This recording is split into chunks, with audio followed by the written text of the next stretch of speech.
অন্নপূর্ণা ভান্ডারের একেবারে টাকা পাওয়া নিয়ে ধুমধুমার পরিস্থিতি হয়েছে কোচবিহার সদর মহকুমা শাসকের দপ্তরে।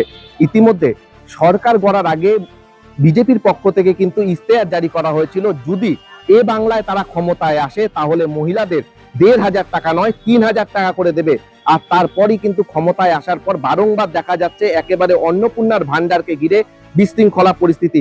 ঠিক একেবারে তৃতীয় কিস্তির টাকা যখন বেরোলো, ঠিক সেই পরেই কিন্তু দেখা যাচ্ছে একেবারে কোচবিহারের সদর মহকুমা শাসকের দপ্তরে প্রায় কয়েকশো মহিলা উপস্থিত হয়েছে। তাদের দাবি, তাদের ভেরিফিকেশন হয়েছে, তারা যে সমস্ত গাইডলাইন রয়েছে সরকারি, সেই গাইডলাইন অনুযায়ী তারা ফর্ম ফিল আপ করেছে অনলাইনে এবং অফলাইনে। তারপরেও তাদের টাকা ঢুকছে না। কেন টাকা ঢুকছে না এই বিষয় জানার জন্যই কিন্তু তারা সদর মহকুমা শাসকের দপ্তরে আসলে সেখান থেকে জানানো হয় এই মুহূর্তে লিঙ্ক নেই। আর এতেই কিন্তু ক্ষুব্ধ হয়ে ওঠেন তারা। তাদের রীতিমতন দাবি যে সকলকে টাকা দিতে হবে, সকল মহিলারা যদি টাকা না পায় তাহলে এই টাকা কাউকেই দেওয়া চলবে না। অনলাইনে করতে হবে, অফলাইনে করতে হবে, তারপরে এসডিও অফিসে আসতে হবে।